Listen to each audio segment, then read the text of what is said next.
কিছুদিনের মধ্যেই তোমার পরীক্ষা আসতে চলছে, অথচ এখনো তুমি তোমার সিলেবাসই শেষ করতে পারোনি, কিংবা সিলেবাস শেষ করেছো ঠিকই, কিন্তু নিজেকে নিয়ে তোমার মধ্যে কনফিডেন্স নেই। ভালোভাবে পরীক্ষা দিতে পারবে এই আত্মবিশ্বাসটুকু তোমার মধ্যে নেই।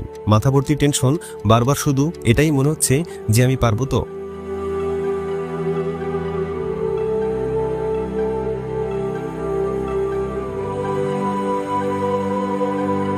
থাক, এর চেয়ে আর গভীরে না যাই। এক কথায় তোমাকে জানিয়ে দিতে চাই, তুমি পারবে। এক মুহূর্তের জন্য তুমি তোমার চোখ দুটি বন্ধ করে ভেবে দেখেছ তোমার উপর তোমার বাবা মা কতটা আশা নিয়ে বসে আছে? তারা তো এটা ভেবে বসে আছে যে তোমার পড়াশোনা ঠিকঠাকই চলছে, তাই তো তোমাকে নিয়ে তাদের এত আশা, এত এক্সপেকটেশন। কষ্ট করে মাথার ঘাম পায়ে ফেলে রোজগারের টাকা তোমার বাবা মা তোমার পড়াশোনার পিছনে ব্যয় করছে। কিন্তু তারা যদি একবার জানতে পারে যে তুমি তোমার পড়াশোনার 12টা বাজিয়ে এতদিন ধরে সময় নষ্ট করে এসেছো, তাহলে তাদের মনের অবস্থা কেমন হবে একবার সেটা চিন্তা করে দেখেছো? তাই তোমাকে পারতেই হবে। আর কারোর জন্য না হোক, অন্তত তাদের কথা চিন্তা করে হলেও তোমাকে পারতে হবে, যারা তোমার উপর এক্সপেকটেশন নিয়ে বসে আছে। আর আমি জানি তুমি অবশ্যই পারবে, কারণ ইউ আর দ্য বেস্ট। তুমি সবার সেরা।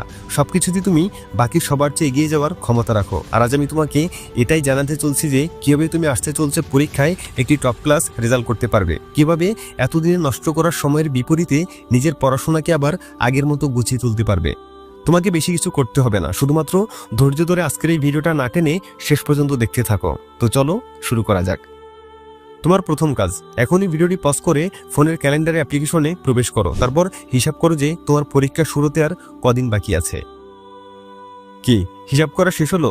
তোমার পরীক্ষা শুরু হতে কদিন বাকি সেটা আমি জানি না, তবে এতক্ষণে তোমার তো নিশ্চয়ই জানা হয়ে গেছে। তো এবার তোমাকে যেটা করতে হবে তা হলো একটা রুটিন তৈরি করা, যে রুটিনে থাকতে পারবে না কোনো অলসতার ছাপ, যে রুটিনে তোমার আড্ডাবাজি, ঘোরাঘুরি, ফেসবুক, ইউটিউব সহ কোনো ধরনের সময় নষ্ট করার মতো কার্যক্রমের কোনো জায়গা থাকবে না। তোমার মনে হতে পারে যে আমি এত হার্ড লাইনে কেন যাচ্ছি, কিন্তু ভাই ভেবে দেখো তো, এখন কি আর নর্মাল কোনো রুটিন তৈরি করলে হবে? এটা মোটেও কোনো নর্মাল রুটিন না। তোমার পরীক্ষা ঘনিয়ে আসতে আর বেশি দিন বাকি নেই। এখন যদি আমি তোমাকে হার্ড লাইনে পরিচালনা না করি, তাহলে বাকি নর্মাল দিনগুলোর সাথে পরীক্ষার আগের এই কয়টা দিনের তফাৎটা কোথায় হবে?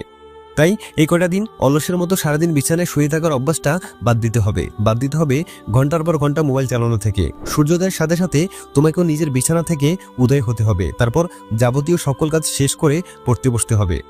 সকালে তোমাকে 3 ঘন্টা মনোযোগ সহকারে পড়াশোনা করতে হবে। যে সাবজেক্টগুলোতে তুমি দুর্বল, কিংবা যে সাবজেক্টগুলোর সিলেবাস এখনো তুমি কমপ্লিট করতে পারোনি, সেগুলোকে আগে টার্গেট করতে হবে। আর যেগুলো মোটামুটি তোমার জানা আছে, সেই টপিক বা সাবজেক্টগুলো পরে পড়লেও চলবে। অনেকেরই একটা কমন সমস্যা আছে, আর সেটি হলো ব্যক্তি ঠিকই পড়ার টেবিলে বসে পড়ছে, কিন্তু আবার কিছুক্ষণ পরেই সেই পড়া তার মাথা থেকে আউট হয়ে যায়। আচ্ছা, তোমার কি পড়া মনে থাকে না? বারবার ভুলে যাচ্ছ? না ভাই, তুমি একা নও, তোমার মতো আরো অসংখ্য মানুষ এই সমস্যার ভুক্তভোগী। কিন্তু এই সমস্যার সমাধান আমার কাছে আছে। তোমাকে আজ আমি এমন কিছু টিপস এবং কৌশল শেখাতে যাচ্ছি যা তোমাকে পড়া মনে রাখতে সাহায্য করবে।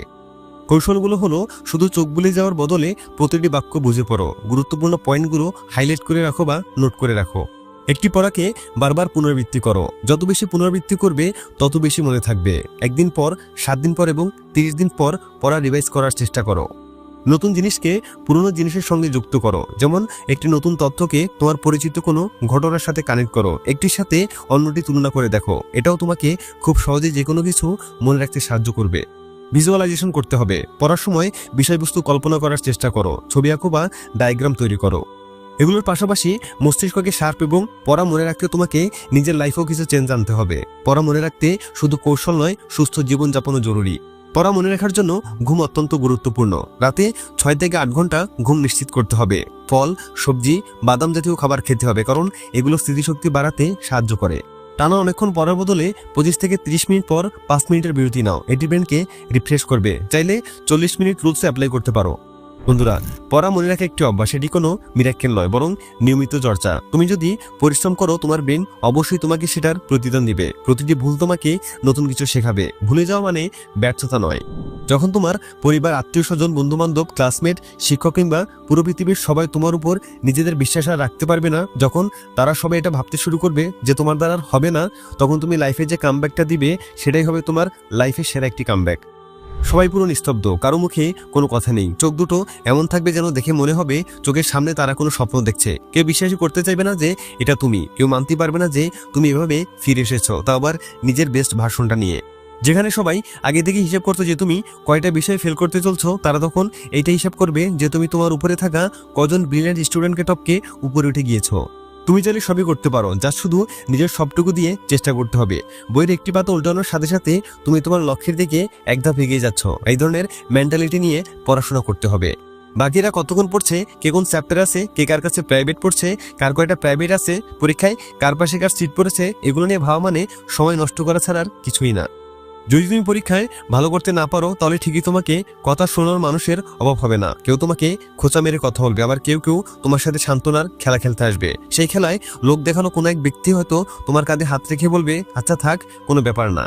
কিন্তু সেই ব্যক্তি আবার তোমার বাবা মার কানে তোমার চেয়ে ভালো রেজাল্ট করা স্টুডেন্টের কথা ঘুরিয়ে পেঁচিয়ে বারবার বলবে, অমুকের ছেলে দিনে এত ঘন্টা পড়ে, এত জায়গায় প্রাইভেট পড়ে, আরো কত রকম কথা। আর এইসব শুনে তোমার বাবার মেজাজ খিটখিটে হতে শুরু করবে। বাকিরা পারলে তুমি কেন পারবে না, এইসব বলে তোমাকে রীতিমতো অপমান করা শুরু করবে। তোমাকে বকার করা কথা শুনতে হবে সবার থেকে। তাই যদি তুমি চাও যে তোমার সাথে আর কখন এমনটা না ঘটুক, তাহলে আজ থেকে নিজেকে পরিবর্তন করা শুরু করতে হবে। নিজেকে বিরত রাখতে হবে সেই সমস্ত কিছু থেকে যেগুলোর সাথে তোমার পড়াশোনার বিন্দুমাত্র সম্পর্ক নেই, যেগুলো করা শুধুমাত্র সময়ের অপচয় ছাড়া আর কিছুই না।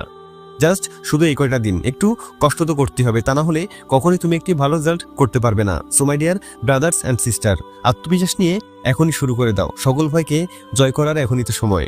ছোটবেলার মতো এখন আর পরীক্ষাকে ভয় পাওয়ার বয়স নেই তোমার। পরীক্ষাকে এখন আর ভয় পাওয়া যাবে না, বরং তোমাকে নিজের প্রতি কনফিডেন্স রাখতে হবে। মনে রেখো, তুমি প্রস্তুত, তুমি একাই 100।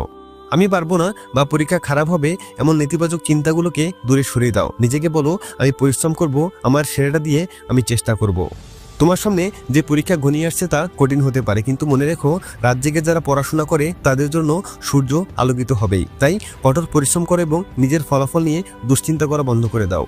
আর হ্যাঁ, পরীক্ষা হলো জীবনের একটি অংশ, পুরো জীবন নয়। তাই ফলাফল যাই হোক না কেন, আগে নিজেকে ভালোবাসতে হবে। নিজের জীবনের মূল্য সবার আগে। বেঁচে থাকলে জীবন অনেক পরীক্ষার সুযোগ তুমি পাবে, কিন্তু একটা পরীক্ষার ফলাফলের উপরে ভিত্তি করে নিজের মূল্যবান জীবনের সাথে উল্টোপাল্টা কিছু কখনোই করবে না। তুমি যদি তোমার সেরাটা দাও, তাহলে কেউ তোমাকে থামাতে পারবে না। পরীক্ষা হলো একটি যুদ্ধের ময়দানের মতো, আর সেই ময়দানে তুমি একজন যোদ্ধা। তোমাকে একা লড়াই করতে হবে এবং নিজের লক্ষ্যের দিকে এগিয়ে যেতে হবে। তাই দেরি না করে আজ এখন এই মুহূর্ত থেকে শুরু করে দাও। আর যদি এই ভিডিওটি একটু ভালো লেগে থাকে, তাহলে লাইক করো, শেয়ার করো এবং নগর বায়োস্কোপকে সাবস্ক্রাইব করতে ভুলবে না। Thanks for watching.